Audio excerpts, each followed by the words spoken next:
Okay, we're really going to get into our study of trigonometry right now.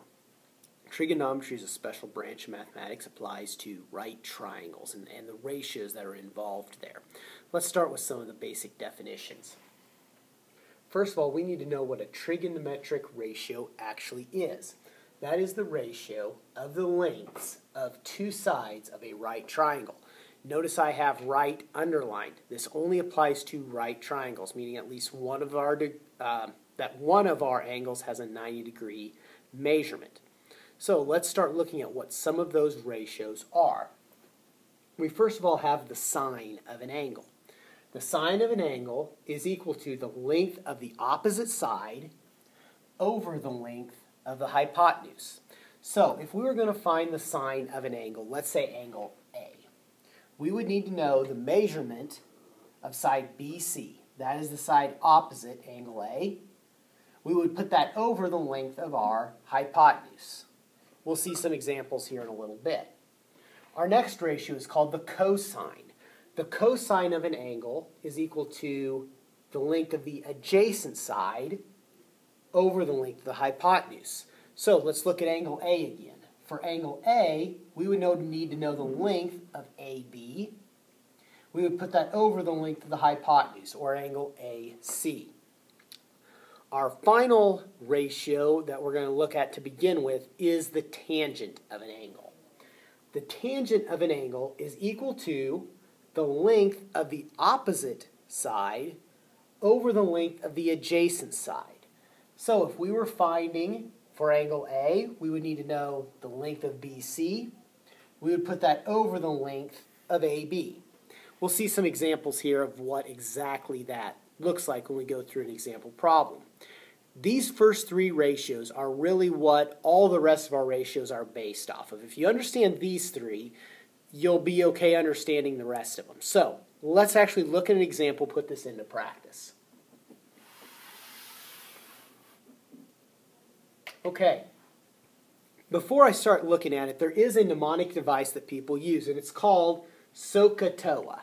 SOHCAHTOA tells you what the ratios are and how to find them. So, if you wanted to find the sine of an angle, you would place the opposite over the hypotenuse. For the cosine, you'd put the adjacent over the hypotenuse. And for the tangent, you would put the opposite over the adjacent. Just kind of a quick, easy mnemonic device, been around for a while, to help you remember what those are. So if you can spell out SOHCAHTOA, you can remember what exactly goes where. Well, let's put this into practice. Let's find the sine of angle J in this triangle. We have a right triangle with sides of 5, 12, and 13.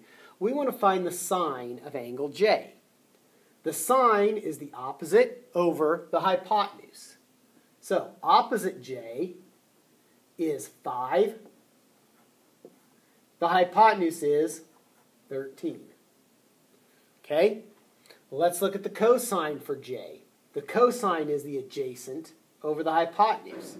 This would be the adjacent side to J. So we have 12 over 13, the hypotenuse again. And finally, we have the tangent of J. That is the opposite over the adjacent. So the side opposite J is 5, and the side adjacent is 12. So it equals 5 twelfths. Okay? Let's look at angle K now. We've looked at J. Let's look at K. So for angle K, we again do the opposite over the hypotenuse. Opposite is 12, hypotenuse is 13. The cosine of K is going to be the adjacent over the hypotenuse. The tangent is going to be the opposite over the adjacent. 12 over 5. So that's really all this part is filling in the numbers. We're really not doing anything too complex here. We just need to keep track of where are we at, what are the opposite sides, what are the adjacent sides, and remember how those fit in.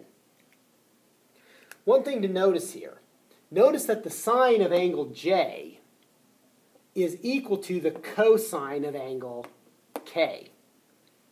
Also notice that the cosine of J is equal to the sine of K. just something interesting when we get into some harder trig that will be helpful to us.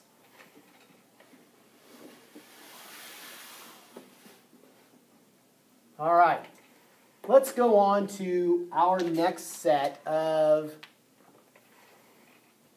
trigonometric ratios. Now, we started with knowing that the sine of an angle is equal to the opposite side length over the hypotenuse.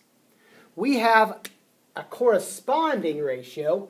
This is actually called, and I didn't write it in, the cosecant. I hope you can see that. It's abbreviated CSC. The cosecant is the hypotenuse over the opposite. Notice how it's just a reciprocal from sine. So we could find the sine of an angle, we could find the cosecant of an angle.